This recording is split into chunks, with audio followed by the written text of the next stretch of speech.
Hello, everyone, and it's been a little bit of a minute since you've seen the two of us on your screen, I would imagine. Crazy times, crazy summer times. But yeah, the fall festival season is about to begin in a few weeks. We're recording on August 9th, so the fall festivals will begin in about 3 weeks. We've got a series of pre-festival August Oscar predictions for the 2026 Oscars before we learn a lot more. We're still in the time period of award season where most things besides Sinners and a few movies at Cannes are like everything else is a total mystery. We don't know if it's going to flop, if they're going to be surprise movies. It's a very fun time of year where you can make some wild predictions and all that stuff. And then after the fall festival season, we'll know a lot more. So any thoughts, Anthony, before we get into in this video, best picture before the fall festival season? Yeah, just from the outside, it seems like it's a little open. You can, I Very think, open. not only really present yourselves at the fall festivals and make a claim to be in this conversation, but I also think this could be a season, especially because we have a new category with best casting, where campaigning, I think, is going to be very present. And you could see a movie with a good campaign rise above another that maybe doesn't have as strong a campaign. So I'm very curious to see how the movies are positioned this year, especially the studio pictures. I feel like there's a world where a couple of the ones that we're assuming would get in maybe won't get in, and so it's an Mhm. interesting place we find ourselves in August. But yeah, without further ado, I'm iffy about keeping. I've had Jay Kelly as my number one all the way back when we did our, I think like back in March, extremely early predictions. Hello, Jack from the future here editing this video. As I said in the start, this was recorded on August 9th, so a few things have changed. Not much for me. The main thing you'll see throughout this video, I convinced myself of this, so it's what the graphics will reflect. I have convinced myself that I actually think Rental Family is going to be my number one for Best Picture in terms of what I think is going to win right now. I think it's going to win People's Choice. I get into it more later in the video. This is just a quick disclaimer. And I think it's going to be a big crowd pleaser. I think we're overdue. We went from Green Book to Coda. There's like a 3 or 4 year gap in between there. I think we're overdue for another crowd pleaser kind of win. And I think Searchlight is really good at campaigning. And this is the only thing they really got. And I think if anyone can pull it off, they can. I think it can win some supporting acting categories, screenplay, all that fun stuff. So you'll see that reflected in the graphics. And also, it took you guys forever, so many of you guys, to catch on the fact that Hamden is a real thing. So we'll talk about that in the video that comes out after this. But that's all. Enjoy the video. But those are the two I'm between for a win right now. Jay Kelly, I think I've heard great things about it from someone who has seen it. That's why I had it at number one all the way back then, especially surrounding like it potentially being a big Noah Baumbach moment.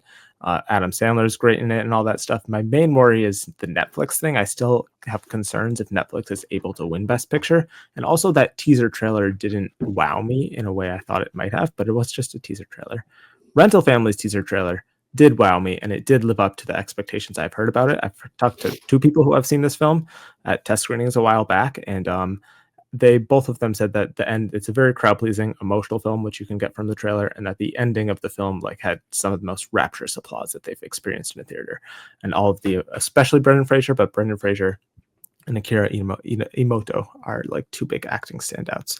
So I feel like that could be your crowd pleaser, maybe Coda, but hopefully a little better of the season. So I'm between those two for the win. It could be sentimental value too. I just don't know if Neon's going to go back to back. And I also feel like they're stretched a little thin. They've got 5 different films that they're campaigning for major above the line categories. So I'm iffy on that. And then I think the only other one I could consider as a winner is Sinners. I think it's just we have to see how that pans out, because if this fall festival season kind of underperforms, kind of like in 2022, it could kind of be like Everything Everywhere, where nothing lives up to that zeitgeist moment earlier in the year. Or it could kind of be not quite on the level of Dune 2 in terms of it losing some buzz and losing some nomination potential, but it could lose some buzz and not be quite as big as we think it's going to be right now. So those are the 4 I think could win. That's what I'm between right now. Everything else, I think let's talk about what you have winning first before we get into all these other films, which you have at number 1. You surprised me with this when you sent me your updates.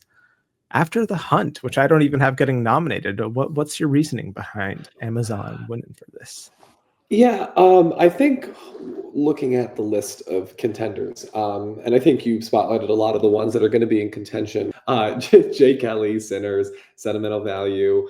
I think, and Rental Family is there at the bottom, which isn't necessarily. This isn't nomination order. I think those are all Mhm. strong contenders. Um, I do think what I'm looking for is either an emotional angle or a a level of importance of gravitas. I look at a movie like Spotlight. We're coming up on the 10-year anniversary of, and part of the reason why I was able to take on such big movies as The Revenant, Mad Max: Fury Road, and even something like The Big Short, which was a bigger box office hit and kind of a late breaking, cultural zeitgeist film, was because it had this level of gravity to it as far as what it was depicting. And I think After the Hunt does have that given its subject material. I know Luca sometimes is hit or miss, but when he hits, he does. Call Me by Your Name was no fluke to get in there, His one hit, and yes, it did win best adapted screenplay. And it I did. think with Julia Roberts, I think with the cast, especially led by Julia Roberts, this has a lot of great momentum in some of the other top categories. And I just see it being a movie that I think a lot of people are going to be talking about. So yeah, I think right now, I think I'm going to put it at the top of my list. I do think probably Rental Family I can move up. I do think that could hit really well. Um, but I just think because right now, like I think Brendan Fraser coming off of The Whale, this is probably his biggest, front, not counting Killers of the Flower Moon, where he had like 5 minutes of screen time.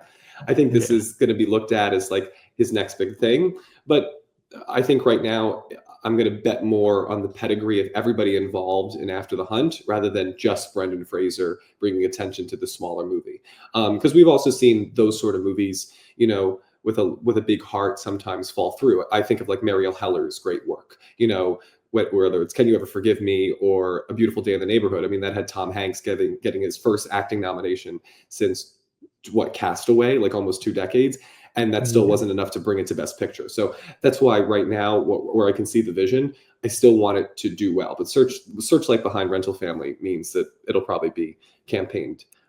They always overperform with Yeah, their, like, yeah. even A Complete Unknown last year that did better than anyone thought it was Yeah. going to do nomination morning. So I think Rental I'm Family, it's really their only push this year. Yeah. Also, I'm looking at our list. Do we have 9 in agreement? We definitely have 8. We have 8 in agreement because I don't have Okay. After the Hunt or It Was Just an Accident. But Oh, sticking that's on right. After Okay. the Hunt for a second, why I don't have it in there is one, it's one of those other films that I talked to one person who had seen it and that they were a little underwhelmed by the screenplay in particular. I do think that it's a first time screenplay writer. I've heard that it's not the best script. And I think when you look at the way Amazon is like its trajectory for the fall festival season, it's out of competition in Venice, which is not always the best sign, especially because all of Luca's previous films at Venice were in competition. And it's skipping TIFF and Telluride, and it's going straight to opening night at the New York Film Festival. And usually, I feel like most contenders hit at least one of TIFF or Telluride. I feel like the trajectory from just Venice to New York Film Festival is not the best trajectory. That's more of the trajectory of like a Ferrari or something like that. Obviously, there are exceptions. Like I think Maestro had the same trajectory, but Yeah. usually the big contenders that are hitting the fall film festivals hit one of TIFF or Telluride. So that I find a little concerning. I just, in my opinion, it seems to me kind of like a kind of movie like that has a bit of a moment, but I think it's really just going to be Julia Roberts. In my opinion, I feel like it's one secure nomination. I can't fit But it that in could be a original win. screenplays. I mean, It could be a win, but that's I don't think she's going to be strong enough to take the film itself up because I don't know what else it would get. I mean, you could say Andrew Garfield or Io Edebiri, but I feel could like those are we could we competitive go back to your list? categories. I want to see something. Yeah. Um, because I think when you look at this list, save Mhm. for Hamnet, really, this is a very popular list. This is a very like entertaining list as far as like these are like whether it's Wicked or Springsteen, One Battle After Another. These are, movies that I think are wanting to be an entertaining watch. It's not, they won't have importance. They won't have dramatic tension. It's not like they're going to have, scenes of, darkness, But I think that's another thing that will, I think, distinguish After the Hunt, is that I think it will be seen as a real serious movie. And I think anything to stand apart in a group of 10 is important. And I think that's at least what that movie has going for it. Because I don't know, just, we have a ping pong movie, Mhm. based on one I'm battle not after confident in the another. ping pong movie. Yeah, Yeah. clearly. I mean, it's number 7 for you. But that's why I think Hamnet and After the Hunt are going to do better than I think some people are predicting. Is just because there's going to be that group of the voters that want to respond to something that isn't, doesn't have that has a little bit more of a mature tone. So that's another reason why I'm gonna get behind it right now. And I do think Luca got a lot of goodwill from queer and challengers. He seemed to Mhm. appeal to a lot of different voters. The two movies couldn't really be any different from each other. Yeah. And so I could see this also being like he's building momentum back up from Call Me by Your Name. And this Um, is more direct Oscar fare material than either of those yeah, films were last yeah, year.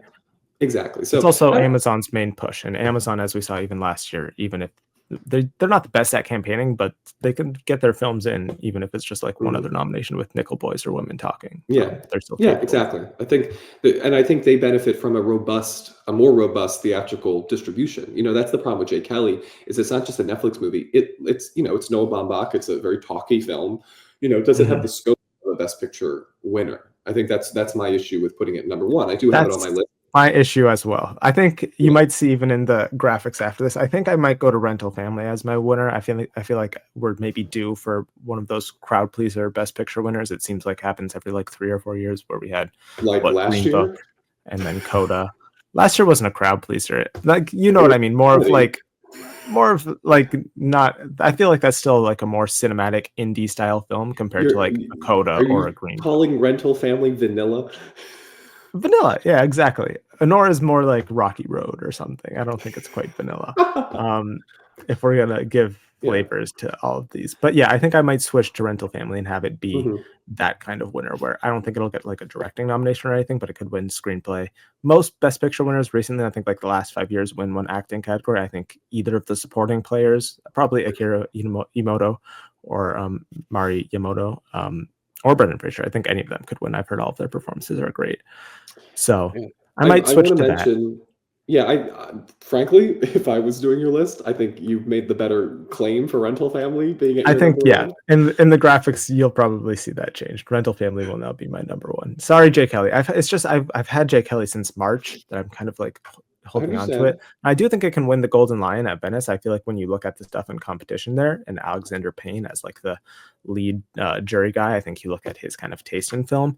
I feel like Mhm. Jay Kelly really fits that, and I do really think people want to give Noah Baumbach his moment, but Yeah. his moment might just be winning one individual category rather than a Sean Baker last year winning like 3 or 4 categories.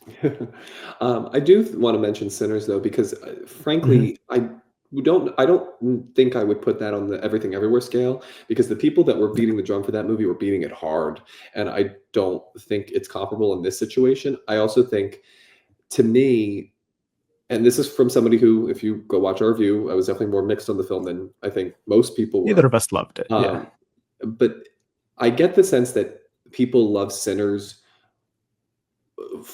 They love Sinners for its genre elements and for that one music tracking shot. And I think Everything Not gonna make Everywhere, anyone cry. they thank you. The Everything ever things that makes people cry. Yeah. Everything Everywhere. Listen, people enjoyed the butt plug action sequence, but it was the mom stuff Mhm. and the big monologue at the end. That's what made Everything Everywhere. Michelle Yeoh yelling, "I am your mother." And so I think with Yeah. Sinners, I don't know what's comparable in that movie, which is what I think will prevent it from winning Best Picture. I think Ryan Coogler is a much better shot at director than I think this movie really has any shot at Best Picture. For it to win Best Picture, I really think a lot of these movies have to underperform, and then Sinners is looked at as the movie with scope, scale, and a level of craft that then brings it all together. So I think if these movies hit in the way that we hope they do, I don't see a path really for Sinners to win Best Picture. No, no. I feel like it's a genre film, yes, and I feel like this was kind of both of our issues with the film. For this kind of film early on in the year and a more genre fair kind of film, I think it needs to be a little more substantial in terms of its like themes and messaging than Sinners ends up being. I think, like you said, Sinners is like a fun time. It's very cinematically well done. It's well acted, but it's not like extremely like, even compared to something like Get Out, which did stick around. Like I think Sinners will, but I think Get Out has more like thematic depth to it than anything Yeah. that's going on in Sinners. I feel like there Oh, needs to be a little more 100%. weight to it for it to Yeah. like be a Best Picture winner. The other thing that hurts Sinners is Frankenstein, which if it's in, it's Mhm. only dilute the voting potential for that type of Oscar voter. I personally don't have it in. I I'm think curious that why. I just think, you know, everybody thought Guillermo del Toro's Pinocchio was going to get in, or at least was in contention for a lot of categories. And Yeah, granted, it was an that's animated movie, and animated. Yeah, would have had that bias. And I think people are putting it in because of how Nightmare Alley surprised. But we were coming off of the pandemic, and I think people wanted to see a movie with big craft. I mean, that year, I mean, Belfast was a movie that counted for big craft. So I think people were responding to Nightmare Alley because of that. But Guillermo del Toro, I mean, has never been this bona fide person. Maybe with the Oscars, I maybe think it he kind changes of is. since he won. But I mean, I just go back to like Pan's Labyrinth. You know, not, you know, I That's a feel like while everybody. ago, though. I His know, last 3 films were Oscar successes. Like yeah, Pinocchio won an Oscar, Nightmare Alley got in Best Picture when no one expected it to. The one before that, he won multiple Oscars for. it's true. But I think there's something about the idea of him doing Frankenstein that feels like, what's the achievement here? I think we have to see it. I think we have to see how original it is, because I could see a world where people just think, yeah, that's exactly what I thought Guillermo del Toro's Frankenstein was going to be, and there's nothing really awe-inspiring about it. And then that was the thing about Sinners, is that it was such a unique vision on that sort of genre movie, that for the genre movies to make it in, I feel like you can't do something traditional. And from the outside, it looks like this is going to be a very reverent. To me, this feels more like Nosferatu than something like Nightmare Alley or Sinners. And that's where, It's and I plausible. also, But and that's, and with Sinners already there too. Like, is there going to be really room mhm. for both of them? So I think a little bit of the difference is, I think Guillermo del Toro is much. I think he's one of the most beloved directors in the industry overall. I feel like when there's any director doing a Q&A about their film, half the time it's Guillermo del Toro doing it with them. He's just very supportive of everyone in the yeah, industry. I think that helps. that's true.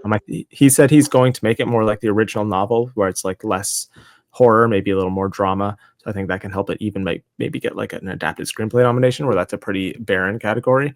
I think it's also going to be a massive tech contender. The main reason why I had to put it in Best Picture is because I have it winning 3 technical categories, as well as Wow. getting multiple nominations: makeup, costume design, production design. If I have it winning those 3, then I should have it in Best Picture. And also Netflix, unlike other studios, like we'll talk about with Neon and some other studios, Netflix has shown multiple times that they can spin multiple plates. They can get multiple films into Best Picture and be big contenders. And I think this is one of their most stacked years ever. This is playing. If I didn't think they were confident in it, I think it would be out of competition at Venice. But the fact that it's in competition and it's going to like pretty much every fall film festival, I think it's probably going to place at TIFF. I think it could, like I said, it's going to get a bunch of tech nominations. I think I have faith in it more so than some of these other films. I see a lot of potential, like high nomination potential. Who knows? It could even get an acting nom or 2. So I've decent. It would be crazy for me if Oscar Isaac gets his first Oscar nomination. That would be amazing. It's plausible. The other Netflix is movie, great at getting noms. the other movie that's on your list, that's not on my list, is Springsteen. Deliver Me from, Nowhere. Yeah, long These title. damn titles. For something that, every mom across the country are just going to call it the Bruce Springsteen movie starring. Yeah, just call it Springsteen then. Yeah. Here's my thing, is that this is feeling very Rocket Man to me, which is that we just had a very big hit of a very similar movie, and here comes a movie 1 year after, wanting to do the same thing and wanting to court the same Oscar voters and the same Oscar pedigree. And I just don't know if it's going to be able to do it, because I feel like a lot of people are going to be like, we just did this, especially with Timothée Chalamet being, I think, nominated and a potential winner in Best Actor. Like, I feel like it's just going to remind people of, we just did this. So I don't know if it's going to feel as special. And I also think with Scott Cooper, like, he's not as proven as somebody like James Mangold at least has been. So Or I Baz could see Luhrmann, it. any of them. I could see it being something that like pops at SAG. I think the actors could do well, but I don't feel it enough to get it over the finish line, compared to a movie that I think will appeal more to the international voters, which is what I have, which is It Was Just an Accident. That's kind of my out there triangle of sadness, you know, All Quiet on the Western Front sort of nomination, the international contender that nobody really knows until like 2 weeks before the nominations come out. Because I just feel like that's going to be like, this is my thing. I always feel like to be on this list, you've got to be somebody's number one. And I could see it was just an accident being a lot of people's number ones, especially the international contingent. Who is putting Springsteen as their number one? You know, and I think that's where because I think there are a lot of people who loved the folk era who did put a Complete Unknown as their number one. I think that movie spoke to that era Yeah. very well. And with Timothy, they brought in a younger audience. It was very well packaged. I don't know if this movie is going to be looked at the same way. Same thing with Frankenstein. I think it's just not going to be looked at as this major achievement that will then get it to Best Picture. So I think that's why I went with the two movies that I differed from you. Yeah, Springsteen is one, as you can see, I have it low. That's one you can really convince me to take out because I agree. I feel like Scott Cooper, none of his films have really hit at the Oscars. He hasn't really been a big awards contender before. He's not on the same level, like you said, as a Baz Luhrmann or a James Mangold, any of the people who have done the previous big biopic movies.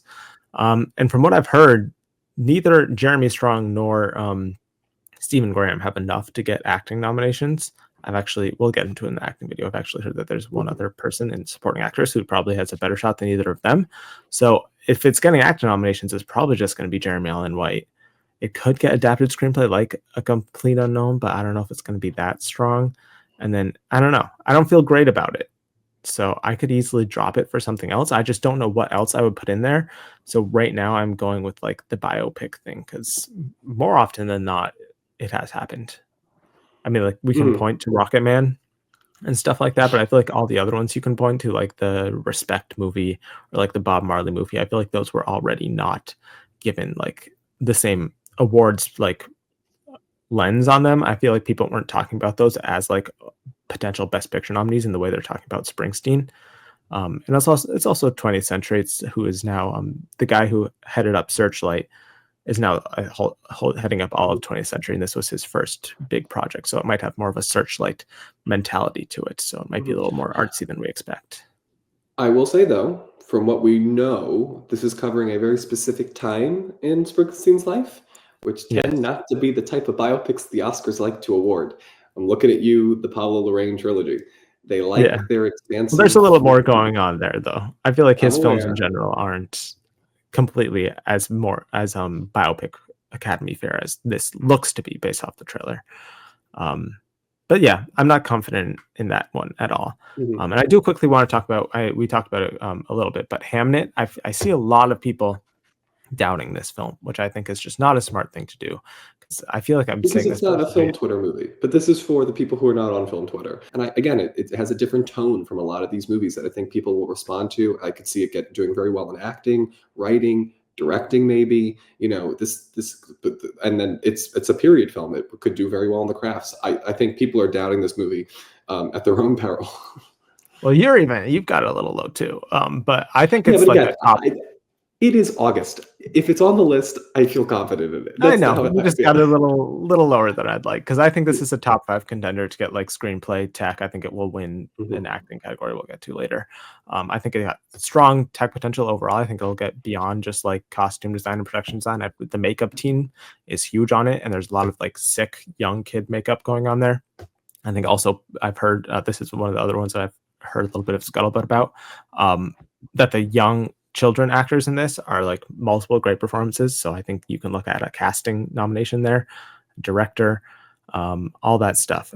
It's shot by Lucas Schall, who's an incredible cinematographer. It's got Max Richter doing the score, who has never been nominated, but he does great scores. It's also based off a book that, from everything I've heard and read, will have people sobbing by the end of it. It's a very, very emotional ending.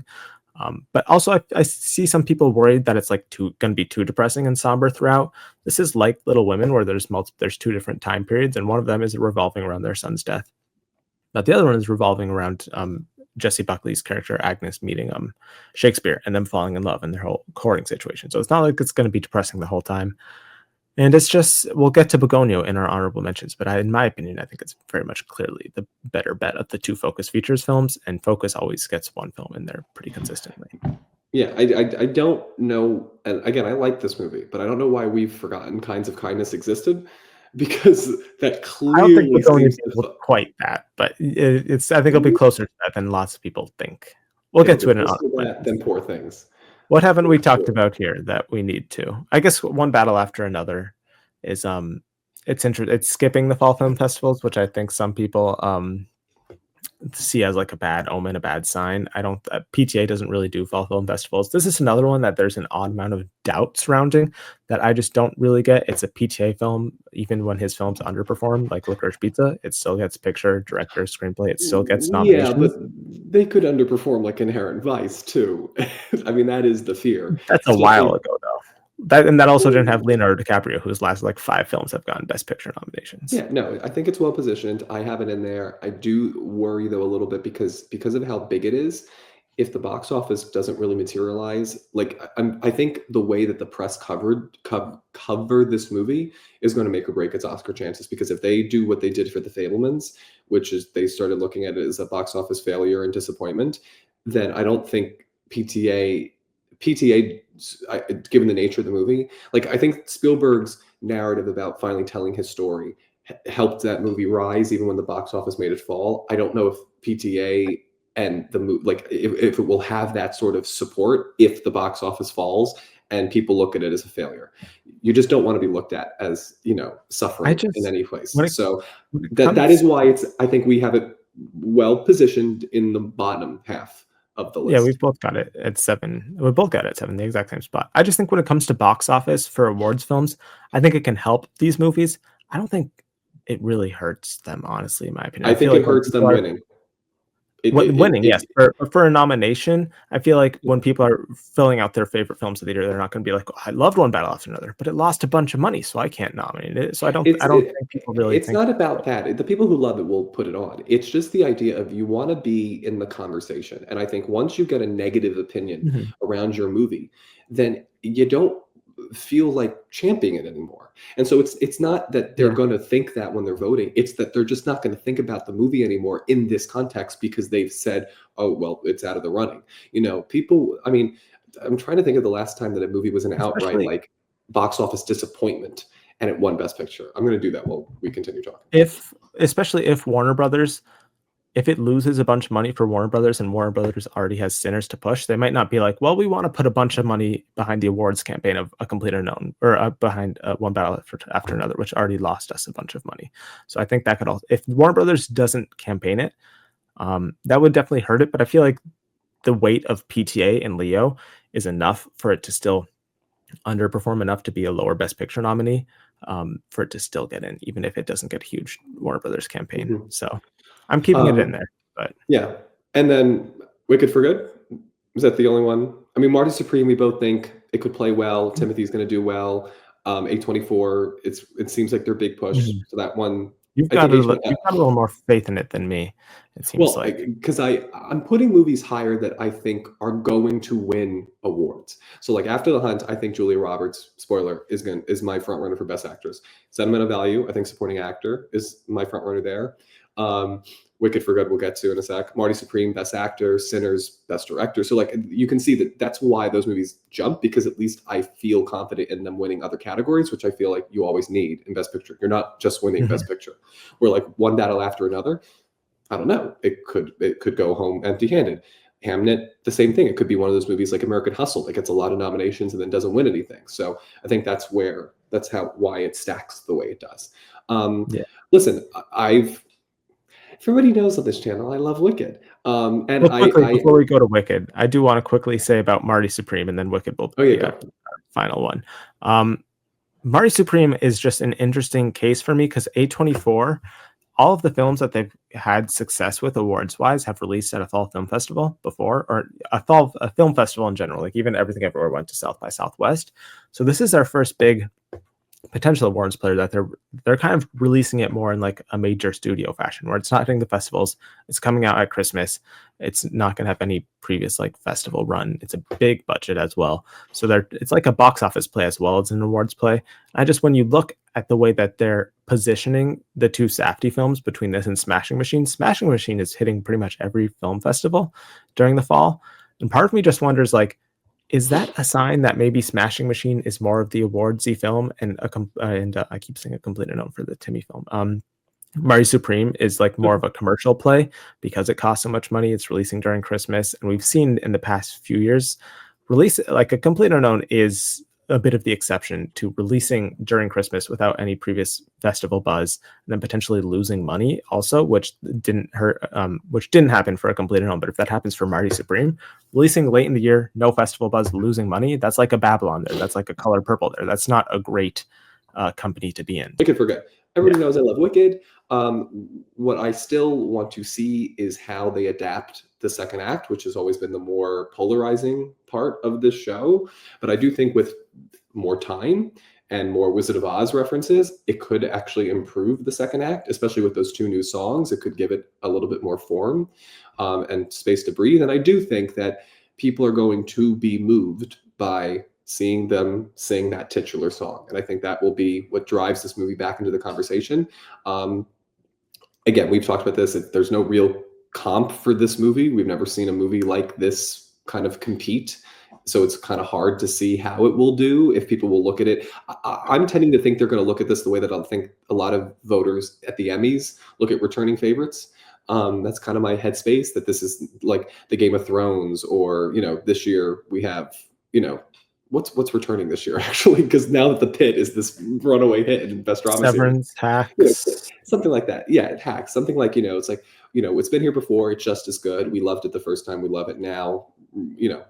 Oscars and Emmys are very different, though, in terms of their voting, what they do. But I also think it's because we really haven't seen, I think, since Lord of the Rings, something like this. And I'm curious to see, again, if Wicked can maintain it. But as far as a sequel that's maybe Dune, you could argue, but Dune is not as, I think, emotionally resonant to the voters as I think Lord of the Rings was. I think what hurt Wicked more than movies like Dune is it is literally back-to-back years. There will be people who are going to be like, we just did this last year. Well, it's not like there's Lord of the Rings was back-to-back. That's why. No, I know.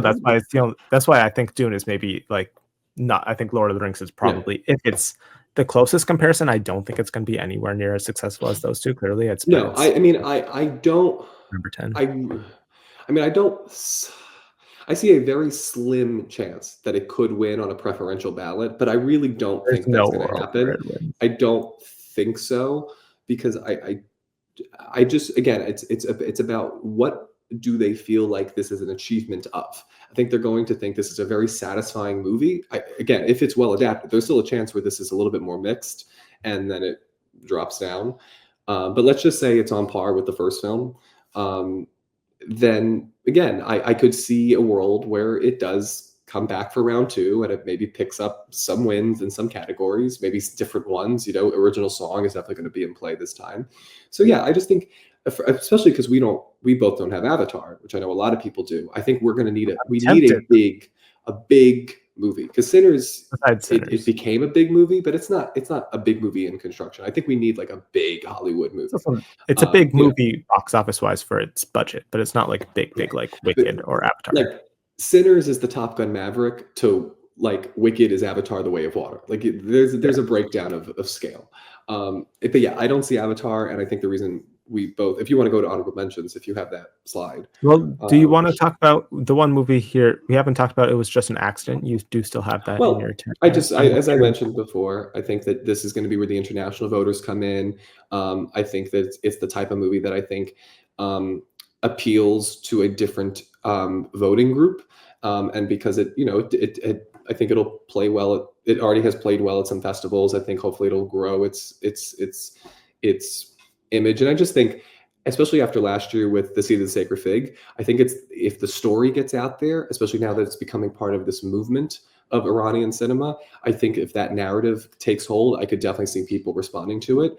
And yeah, again, I'm looking for difference. I don't want the same sort of movies always in Best Picture. And this one just really speaks to me. It's one I'm most looking forward to, and I'm going to take my aptitude and interest for it as conducive as maybe other people will as well. I think I'd rather bet on that than like Springsteen. Like this at least is more exciting now. I would also probably prefer for that to be in Best Picture. I just feel like Springsteen is much more like, I feel like It Was Just an Accident is only having this level of like picture awards buzz because it won the Palm. I feel like if it didn't win the Palm, no one would be like, this is going to potentially get into Best Picture, because it's one of Neon's, like I mentioned before, many different films that they're pushing. And Neon, unlike Netflix, is not one of the studios who has proven that they can spin multiple plates and get multiple films into Best Yeah, Picture. but Usually they succeed when they put all their chips on one movie, like an Anora or a but Parasite. think about it. Like that was Netflix. You know, they had like Mudbound, 2017, and then they had Roma, 2018. But by 2019, they had Marriage Story and they had The Irishman, both get in for Best Picture. Mhm. American Factory won Netflix Best has a lot Documentary that year. more money, I though. understand, but like Someone like the Neon. distance between Netflix being a studio that could only do one movie and Netflix doing a studio that could do 3 to 5 movies was like a year. So Neon could change, especially now with 2 Oscar wins.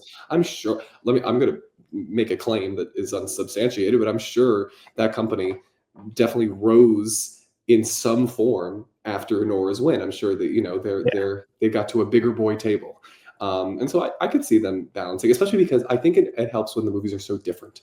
Marriage Story and Irishman could not be more different movies, which is why I think they were able to coexist within the Netflix umbrella, because how you would campaign for one is not how you would campaign for the other.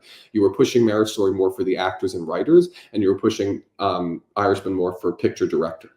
And so I think sentiment of value, It Was Just an Accident, they're somewhat similar, but I also think that the narratives are very different. And so I think It Was Just an Accident is more a director play, and I think Sentiment of Value is more an actor play. What other It's not going to get international feature, so it's really just what picture director, maybe picture screenplay? Director, maybe screenplay. I think it could just take the top 3, like Licorice Pizza did. Those. I don't see a real path to win, but I could see it just being that sort of movie that enough people discover that it gets on the list. And again, it's the type of movie that I think for some people it will be their top favorite. And I just don't, again, see who is going to say that Springsteen, Deliver Me From Nowhere, is the best movie of 2025. If I can't think of that voter or enough of them, I don't think it has to be the best. It just has to be one of their favorites. It has to make them feel good.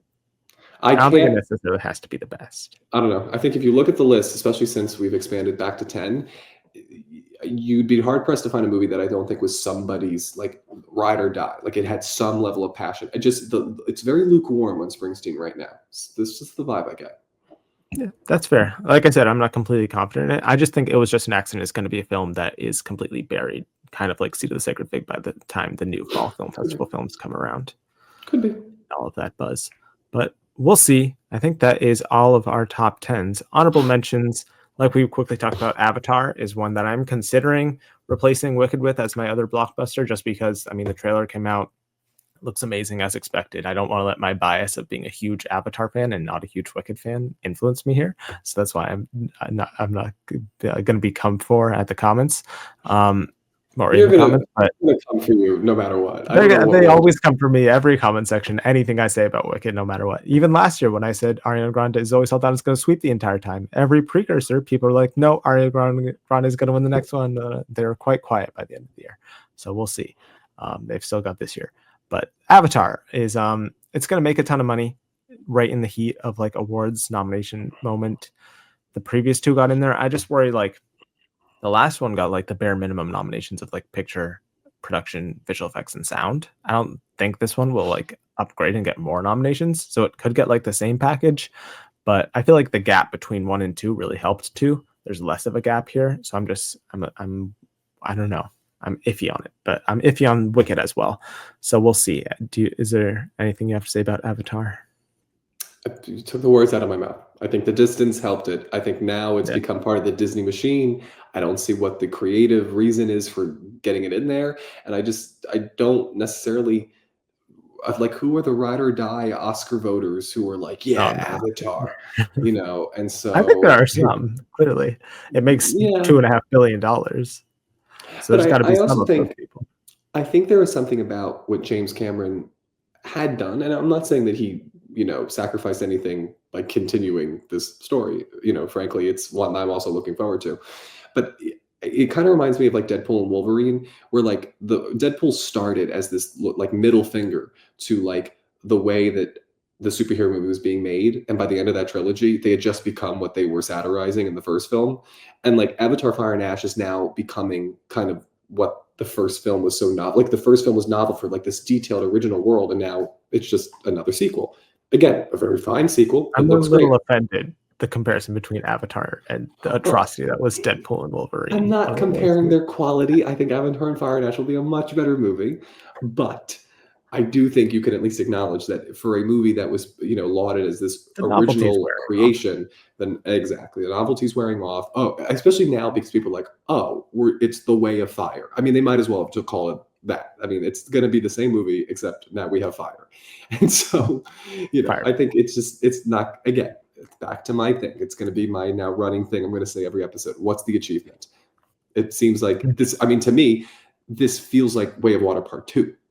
From the outside. Let's see the movie. Maybe it's not that. Yeah. Maybe it has a bunch of unique things to it. But that was the thing that Way of Water at least had, was the water was unbelievable how they filmed the water sequences. I don't think Fire is the same level of ingenuity. And also, I mean, it was in the time when we wanted movies to do well, to bring people back. It was in that Top Gun, you saved movies. I mean, Avatar does get some credit for that as well. It won't get that credit now because movies have been saved. Thank God. Yeah. So yeah, that's. I think it's strongly in the honorable mentions, and I don't see it making it out anytime soon.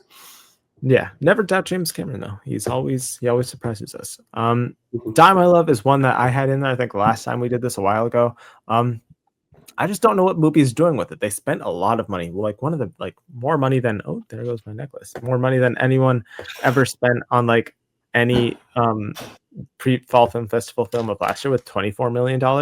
But it's not hitting any festival. Like it's not currently scheduled for the New York Film Festival or the Toronto Film Festival. It could be added. I don't know when this video comes out. I know Toronto and New York are doing more editions this upcoming week.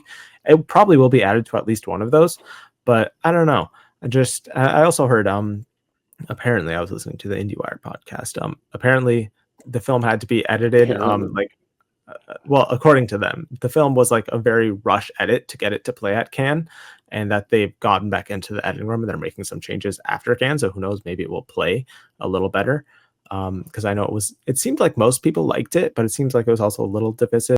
It is a Lynn Ramsey movie. What are people expecting? I know. But it seems decently well reviewed. Yeah, but it's well reviewed by a bunch of Europeans and film connoisseurs. This is not a Oscar, friendly movie, and so I think Jennifer Lawrence could do well. I think it could be. If she re-edits it a little more, who knows? But I feel like it's mostly just a Jennifer Lawrence movie on this list. If they re-edit, we could for sure. If they re-edit Smashing Machine has also apparently gone through the editing room as well, as apparently it was a little weirder in previous cuts, and now it's a little less weird. That's still one that I'm just like, I don't know. I don't know if The Rock is gonna if people are gonna take him seriously. It's also releasing very early. It's very early in October, which is also just not the greatest sign, in my opinion. Who knows? I do find it funny because I was talking to somebody who thought this, and I don't think they're alone, that people think this is Dwayne Johnson playing himself in a biopic of Dwayne Johnson. I don't think Mark Kerr is like a huge known person. Yeah. So just the idea of people realizing, I don't know. That's funny to me. Well, he does have a bunch of makeup on. I think this will get a makeup nomination for sure. I think there's a world where this is like The Whale, where who knows, maybe Dwayne Johnson really campaigns his ass off and it gets actors, supporting actors, and makeup. I could see it. I'm not ready to call it out, but I also think that it is a movie that I think some people are going to, put up their noses to, So it's very traditional Oscar fare though, compared to a lot of these other films. It's very traditional, like what the Oscars used to go for. Biopic, even just from the trailer, there's a lot of crying. It is a Safdie brothers movie. I know it's only one of them, but we do have to remember that. It'll be interesting to see the different tastes of them, because the Benny Safdie, which is this film, is, I think from what I've seen, especially with stuff like The Curse, the weirder of the two.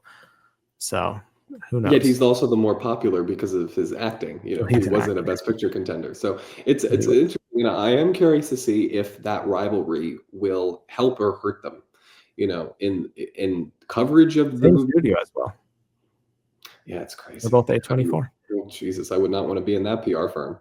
Yeah, Um, I think they still get along. I don't think it was like a bad yeah. breakup. I think they just have different interests. So we'll see how that pans out with both of their films. Hopefully, I would love in a couple months to be sitting here saying that we have two great movies that wouldn't have existed if they stayed as a duo. So, that would I be hope a I love wonderful. both. And if Yeah. Smashing Machine is a thing, I think Emily Blunt can easily win supporting actress. That's all I'll say. Um, Ahead of her My major year heart, next year with Devil Wears my Prada heart. too, and all of that. Begonia is one that we both remain doubting. I still don't understand what this is like. Most people like top 5. It's going to be a huge contender. I don't get it. I'll keep saying what I've said in previous videos. One, just based off the trailer, it looks much more like older Yorgos than newer Yorgos. I feel like what helps the two Yorgos films that did succeed awards wise were they're like a period sci-fi fantasy film, and then one was like just a straight up period film. They had a lot of tech potential going for them. They also had the same writer who is not writing this as well. It's Will Tracy who is writing this, who did The Menu and a few episodes of Succession. So I don't think that's quite on the same caliber. And it was some of the weaker episodes of Succession, I will say as well. And it's There just, are no such things, Mr. I know Murphy. they're all great, but it's like a 92% rather than a 98%. But I feel like also it's just like it's about a guy who is like conspiracy theory obsessed who tortures Emma Stone for 2 hours, and there's also like a big twist at the end that if it's based off the original film, it's like a really weird twist. I just don't know Film or book? the original film. It's based off Oh, a it's a film. Japanese Okay. film, I believe. Oh, okay, Save okay. the Green Planet. I don't know how Okay. much Oh, he's that's choosing right. to That's right. change That's from right. it, or how much he's choosing to differentiate from it. So we'll have to see. But I don't know. I know it's positioned also release date wise. Focus the last few years has released their film on the same weekend, their major contender film with Conclave and Tar and stuff like that in October, and this is positioned around the same place, so it's possible. It's going to be, I think, a little I too weird and a just little too think, depressing and off-putting. especially, I mean, listen, it's a controversial issue. We're not going to get into it, but I do think that, especially if this trial is going to be happening, or at least going to be in the news, the idea of a CEO being tortured and murdered is not something that I think this movie wants to draw any comparisons to in real life. And I think it's going to be inevitable. And then it's going to be mired in that level of discourse. And, you know, it's not going to help, or No, maybe it does. Maybe that, real life connection will help it in a I think weird it world. could. That's not my main worry. Is I just think it's older Yorgos more so than newer Yorgos. I Those just two bring it films up are. because I grant you. I bring it up because I do think any time when the narrative of the movie is not about the movie, you lose the plot, and it's like Richard Jewell, and then it's just not. Then you've lost your chance. I honestly Mhm. think the biggest problem with this movie is, I can't believe I'm saying this, is Emma Stone, because as long as Emma and Yorgos are going to continue to work together, again, what's so special about this time? She's both. It's just like, I just think that, like, I love her. I love him. I think they've done beautiful work, Oscar worthy work. Go find another muse. Go work with somebody else. Go work with Emily Blunt. I just think at this point, Oscar voters feel like they've seen this before, and frankly, I feel like I've seen this before. I want her. That's why for her limited screen time in Eddington, I was like, finally, we have a new director giving her new notes. It's like Yeah. we need that. Yeah. Yeah. And I also just think in comparison to The Favorite and Poor Things, those were much more feel good films. And I think like they had happier endings than I think this probably What will overall. what favorite director's cut were you watching that ends with a I, happier ending? no, That is one I of the just most feel like tragic comedy it'll be, plots. no, I know. I just think It's more it's a more I will grant you that. pleasant, entertaining watch than I think this will end up It's a being. comedy, I will grant you. But yes, yes, I think that's part of Yes, it. not Yeah. not a happy. I think Poor Things has a happy ending. Anne I think Anne the main thing is if you look at stuff like the um, films that don't have distribution before the fall film festival is the only one like in the last I think like 5-10 years that like didn't have distribution before that and got distribution after it screened at a fall film festival and made into best picture was The Brutalist. None of these other films that are scheduled at the fall film festivals and don't have distribution and don't get it till like the fall film festival season don't make it into best picture. So I feel like Anley, it has to be the Brutalist level good for it to then like be picked up and be that level of a contender. I also just don't know if I can do this and Hamnet together. I feel like they occupy a lot of the same stuff with like a lot of the same tech categories, lead actress, contender, a lot of the both of the few female director films. So I'm not gonna go completely in on it right now. House of Dynamite, same thing. I think Bigelow and Netflix. I feel like Netflix just has too many things going on this This season. just seems too commercial. It I don't seems know. like to me, I think it's going to be they're like the killer of this year, where it's by a Yeah. big like director who people know, but it's more of like an action genre film where they have other priorities from other directors. Yeah. And then No Other Choice. It's Park Chan-wook. I think it will. I think from everything we've seen so far in all the festivals it's hitting, I think it will get great reviews.